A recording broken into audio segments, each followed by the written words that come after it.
آج ایک قطرہ بھی کافی ہوگا، اج ساہ بھی نہیں کھلے راہ بھی نہیں، انج ٹوک انوکھڑے ٹوکدے نہیں، ٹر پویں تے فاصلے مک جاندے، گھر بیٹھیاں پینڈے مکدے نہیں۔ آج قدم قدم چلیں گے۔ ماضی کے گناہ تو ایک آنسو سے دھوئے جا سکتے ہیں نا۔ وہ ایک فقیر تھا، بازار میں کھڑا رو رہا تھا، تو کسی نے روک کے کہا بابا کیا ماجرا ہے، کسی نے مارا ہے، کیوں رو رہے ہو؟ اس نے کہا نہیں کوئی ایسی بات نہیں، ان لوگوں کے رویے نے رلا دیا۔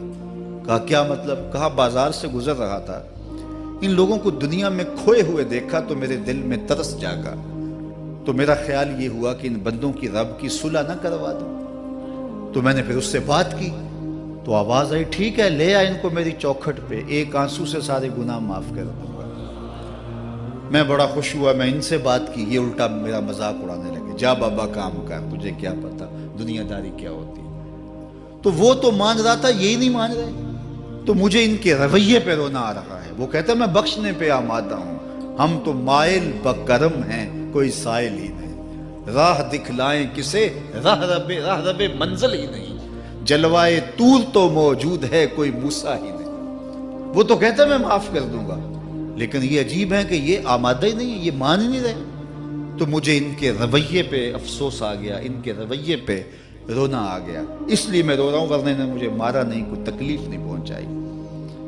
خیر اگلے دن وہی بزرگ قبرستان کے قریب سے گزرے تو دیکھا کہ وہ بابا قبرستان میں کھڑا رو رہا ہے، تو پھر روک گیا کہ بابا بازاروں میں بھی روتا ہے، قبرستانوں میں بھی روتا ہے، آج کیا ماجرا ہے؟ کہا آج بھی میرا ماجرا کل والا ہی ہے۔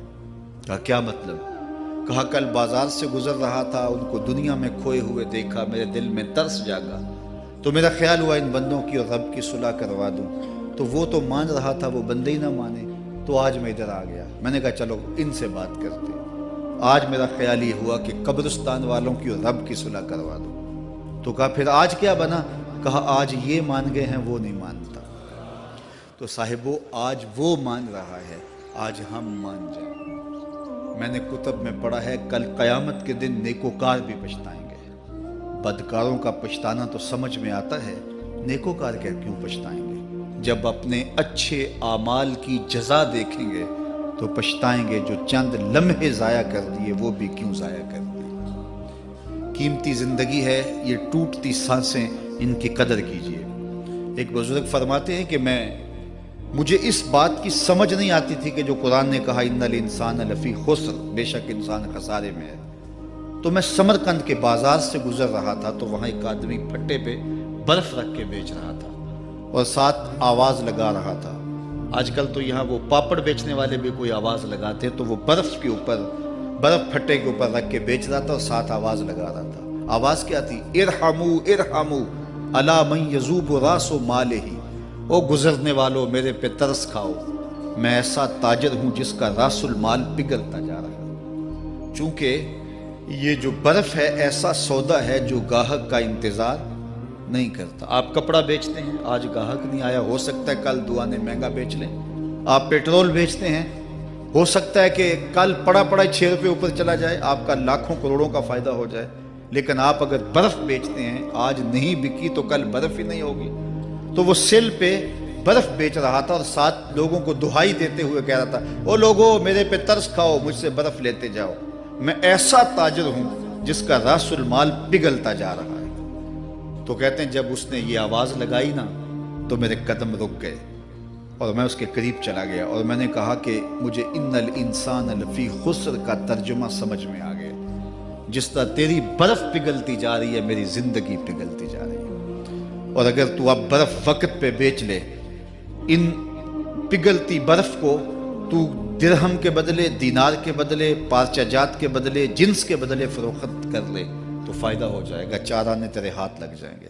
اور میں بھی ان سانسوں کے بدلے درود پڑھ لوں، ان سانسوں کے بدلے سجود کر لوں، ان سانسوں کے بدلے قیام کر لوں، کسی دکھی کے سر پہ ہاتھ رکھ دوں، کسی پریشان کی پریشانی دور کر دوں تو میری سانسیں کام آ جائیں گی، ورنہ یہ ٹھہریں گے نہیں۔ سوئے ہوئے ہوں تو پھر بھی سانسیں ٹوٹ رہی ہوتی ہیں۔ تو ہم کتنی جلدی موت کی طرف بڑھ رہے ہیں، تو زندگی کتنی مختصر ہے اور ہم کتنے بے پرواہ ہیں۔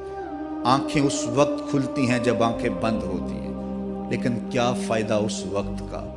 آج کا پچھتاوا کل کی بہتری کی ضمانت ہے، اور آج کے پچھتاوے سے کل کی زندگی کی خوبصورتی نصیب ہو سکتی ہے۔ اس لیے یہ ڈھلتا ہوا سورج، یہ دیکھیں ابھی جب داخل ہوئے تھے تو سورج ابھی سر پہ تھا، لیکن اب سورج درد غروب سے زرد ہو چکا ہوگا اور چند لمحوں کے بعد وہ نگاہوں سے اوجھل ہوگا۔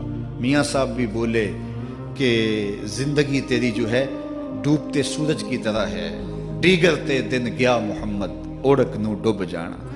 تو یہ میں اور آپ لمحہ لمحہ موت کے قریب ہو رہے ہیں۔ اس سے قبل کہ وہ وقت آئے کوئی حجت باقی نہ رہے، مجھے اپنی زندگی کو، آپ کو اپنی زندگی کو اللہ اور اس کے رسول کی چوکھٹ پہ حاضر کر دینا ہے۔ ہمارے میزبان محترم نے کہا والدہ ماجدہ کی بابت، تو آج ان کے اصالِ ثواب کے لیے میں اور آپ جمع ہیں۔ ایک وقت ہمارے اوپر بھی آنے والا ہے کہ لوگ ہمارے لیے جمع ہو رہے ہوں گے۔ یہ وقت تو آنے والا ہے، اس کے تو چھٹکارا نہیں ہے، اس سے تو خلاصی نہیں ہے، کوئی بھاگ سکتا نہیں ہے، موت سے تو فرار نہیں ہے۔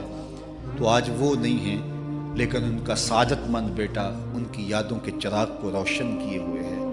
ورنہ میں ایسے بیٹے بھی دیکھے ہیں جنہوں نے اپنی سکی ماں کا جنازہ نہیں پڑھا۔ آپ کہیں گے کوئی ایسا بد نصیب بھی ہو سکتا ہے، جنازگاہ میں گیا ہے لیکن وہاں جا کے کھڑا رہا ہے، جنازہ نہیں پڑھا۔ آپ کہیں گے کہ ایسا بد نصیب؟ میں نے کہا ایسے بد نصیب آپ نے بھی دیکھے ہوں گے۔ یہ کون سے بد نصیب ہیں؟ یہ وہ بد نصیب ہیں جنہیں جنازہ آتا نہیں، ساری زندگی لوگوں سے فراڈ کرتے ہیں، اور جب اپنی ماں مر جاتی ہے، اپنا باپ فوت ہو جاتا ہے، تو یہ فراڈ پھر وہ اپنی ماں سے بھی کرتے ہیں، اپنے باپ سے بھی کرتے ہیں۔ مجھے بتاؤ کتنا بد نصیب ہے وہ بیٹا کہ جو اپنی ماں سے، اور وہ بھی مرنے کے بعد فراڈ کر رہا ہے، اور اپنے باپ سے وہ بھی مرنے کے بعد فراڈ کر رہا ہے۔ اور کتنا خوش نصیب بیٹا ہے کہ جو روزانہ اپنی ماں کے لیے دعا کرتا ہے۔ اور میں کہتا ہوں اگر بیٹا نمازی ہوگا، بیٹی نمازی ہوگی، اہتمام سے دعا نہ بھی کرے، دن میں کتنی مرتبہ کہے گے ربنا اغفر لی ولوالدی، اے اللہ مجھے بھی بخش دے، میری ماں کو بھی بخش دے، میرے باپ کو بھی بخش دے۔ اور جب بندے ہاتھ اٹھا کے دعا مانگتے ہیں اللہ خالی ان ربکم حیی کریم یستحیی من عبدہ اذا رفع یدیہ ان یردہما صفرا، تمہارا رب حیا کرنے والا سخی ہے، کریم ہے۔ بندے جب اس کے سامنے ہاتھ اٹھا کے دعا مانگتے ہیں، اللہ فرماتا ہے مجھے شرم آتی ہے ان کے اٹھے ہوئے ہاتھ خالی کیسے موڑ دوں۔ انہوں نے میرے سے مانگا ہے، میں بھی نہیں دوں گا تو کس در پہ جائیں گے۔ میں ایک دیہاتی بات کرنا چاہتا ہوں، اتنے لوگ جتنے آپ یہاں بیٹھے ہیں، اتنے لوگ اٹھ کے کسی دنیا دار کے ڈیرے پہ چلے جائیں اور اس سے کچھ مانگیں اور وہ دے سکتا بھی ہو، تو کیا وہ آپ کو خالی لوٹا دے گا؟ وہ کہے گا ڈیرہ داری کی شان کے خلاف ہے کہ اتنے لوگ دروازے پہ آ گئے اور ان کو خالی موڑ دوں۔ تو جب تم اتنے بڑے ڈیرہ دار ہو اور تمہیں اتنی غیرت ہے کہ اتنے لوگوں کو خالی نہیں موڑتے، تو کریم خالی موڑتے؟ آؤ تو صحیح اس کی چوکھٹ پہ جھولی پھیلاؤ تو صحیح۔ پھر دنیا داروں سے مانگنا ہو تو ان کی زبان میں مانگنا پڑتا ہے۔ اللہ سے جس زبان میں مرضی مانگو، عربی میں مانگو، اردو میں مانگو، ہندی میں مانگو، سندھی میں مانگو، اقبال کے لہجے میں مانگو، سادی کے انداز میں مانگو۔ نہیں مانگنا آتا خالی ہاتھ پھیلا دو، وہ بند لبوں کی بولیاں بھی سنتا ہے۔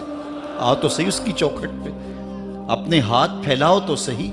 دنیا داروں سے مانگے تو ناراض ہوتے ہیں، خدا سے نہ مانگو تو ناراض ہوتا ہے۔ اللہ کل ما یابو بکم ربی لولا دعاؤکم، آؤ نا اس کی چوکھٹ پہ، دستے طلب دراز کرو۔ دنیا داروں سے مانگنے کے لیے وقت چاہیے۔ اس وقت تو صاحب سوئے ہوں گے، اس وقت تو ناشتہ کر رہے ہوں گے، اس وقت تو بیوی بچوں کے ساتھ مشغول ہوں گے، لیکن اللہ سے جب بھی مانگو، پچھلے پہر کنڈی کھڑکاؤ، در رحمت کھلا پاؤ گے۔ دن کو مانگو، رات کو مانگو، مانگو تو صحیح، وہ تو اتنا کریم ہے۔ اچھا بت کو سامنے کھڑا کیا ہے اور زلیخا ہاتھ جوڑے بت کے آگے پکار کرتی ہے، روزانہ سے شام کھڑی ہو جاتی ہے، یا صنمی یا صنمی، اے میرے بت، اے میرے بت، بچھڑا ہوا یوسف ملا دے۔ سحر دم تک پکارتی رہتی، عمر بیت گئی، چہرے پہ جھریاں آ گئیں، بڑھاپا طاری ہو گیا۔ ایک دن رات کا پچھلا پہر ہے، بت کے آگے ہاتھ جوڑے یا صنمی کا وظیفہ پڑھ رہی ہے۔ اچانک نیند کا جھٹکا آ گیا، زبان بل کھا گئی، بولی یا سمادی، یا سمادی۔ کہا جبریل جلدی جا، یوسف کے گھوڑے کا رخ موڑ دے۔ یا اللہ تجھے تو نہیں پکار رہی، وہ تو بت کو پکار رہی ہے۔ زبان بل کھا گئی، یا صنمی کی بجائے یا سمادی کے لفظ زبان پہ آ گئے۔ کہا جبریل اتنا عرصہ ہوا بت کو پکارتے ہوئے، اس نے کوئی جواب نہیں دیا، آج جیسے بھی اس کے لبوں پہ میرا نام تو آیا ہے، اگر میں نے بھی جواب نہ دیا میرے اور بت میں فرق کیا ہوا؟ تو آؤ آج کی اس مجلس میں ہم ان کی والدہ کے لیے دعا مانگیں۔ اے عرش کے مالک، ان کی والدہ کو حضور کی ماں کا صدقہ جنت کی بہاریں عطا کر، اور ہم اپنے ماں باپ کے لیے بھی دعائیں مانگے۔ اے اللہ ہمارے ماں باپ کی مغفرت فرما، ماں باپ کی قدر کرو۔ میں نے یہ بھی پڑھا ہے، جو اپنے والدین کے لیے روزانہ دعا مانگتا ہے، والدین زندہ ہوں تب بھی، فوت ہو گئے ہوں تب بھی، روزانہ ماں باپ کے لیے جو شخص دعا مانگتا ہے، ساری زندگی اس کے رزق میں بے برکتی نہیں آ سکتی۔ تو اپنے ماں باپ کو اگر زندہ ہیں تو قدر کرو، فوت ہو گئے ہیں تو ان کے لیے کثرت کے ساتھ دعا کرو۔ یہ گھنا سایہ ہے۔ کبھی آپ نے درخت کو دیکھا ہے کہ ساری دھوپ اپنے پتوں میں جذب کرتا ہے اور نیچے بیٹھنے والوں کو چھاؤں دیتا ہے؟ ماں باپ سارے دکھ اپنے اوپر لیتے ہیں، اپنی اولاد کو آسائش اور راحت پہنچاتے ہیں۔ قدر نعمت زوال نعمت کے بعد ہوتی ہے، جب نعمت پاس ہو تو قدر نہیں ہوتی، جب چھنتی ہے تو پتہ چلتا ہے کہ کتنی بڑی دولت تھی جو چھن گئی۔ میں تو آپ کیا، میری اور آپ کی حیثیت کیا، ماں کی کمی تو آمنہ کے لال نے بھی محسوس کی ہے۔ ایک دن حضور مسجد نبوی میں تشریف لائے، تا حد نظر صحابہ تھے۔ الحاوی للفتاوی میں امام سیوطی نے لکھا ہے، حضور کو دیکھا تو ادب سے کھڑے ہو گئے، بس یہ منظر دیکھنا تھا کہ چشمان اقدس سے آنسو چم چم جاری ہو گئے، اور حضور نے ایک ٹھنڈی آہ بھری اور روتے ہوئے کہا، لو ادرکت والدی او احدہما، کاش آج میرے ماں باپ زندہ ہوتے۔ انسان نے دکھوں کا دور دیکھا ہو نا، اچانک خوشحالیاں مل جائیں تو پھر انسان یہ آرزو کرتا ہے کہ میرے ماں باپ نے میرا وہ غربت کا دور دیکھا تھا، آج دولت کی چہل پہل بھی دیکھتے، آج میرے آنگن میں بہاریں بھی دیکھتے تو کتنے خوش ہوتے۔ اب حضور جب پیدا ہوئے تھے تو باپ کا سایہ سر پہ نہیں تھا، 6 سال کی عمر تھی، اپنی ماں کے ساتھ حضور مدینہ المنورہ گئے، واپسی ابوا کے مقام پہ حضرت آمنہ کی طبیعت خراب ہو گئی، اور انہیں لگا کہ یہ میری بیماری جان لیوا ہے۔ ام ایمن کو بلایا، کہا میرے بیٹے کو بحفاظت امیر قریش تک پہنچا دینا، پھر خود حضور کے سر پہ ہاتھ رکھا۔ سیدہ آمنہ سلام اللہ علیہا حضور سے کوئی باتیں کرنا چاہ رہی تھی، لیکن ضبط کے بندھن ٹوٹ گئے۔ ابن حشام سیرت کی پہلی کتاب ہے، اس میں تفصیل سے یہ واقعہ موجود ہے۔ جب سر پہ ہاتھ رکھا تو حضرت آمنہ کی آنکھیں چھلکنے لگی اور روتے ہوئے آپ نے چند جملے کہے، کہا بیٹا ہر نئی چیز نے پرانا ہو جانا ہے، ہر باقی نے فنا ہو جانا ہے، میں بھی جا رہی ہوں، وذکر باق، لیکن میرا ذکر نہیں مٹے گا، وولدت طہرا، اس لیے کہ تیرے جیسا پاکیزہ بیٹا چھوڑ کے جا رہی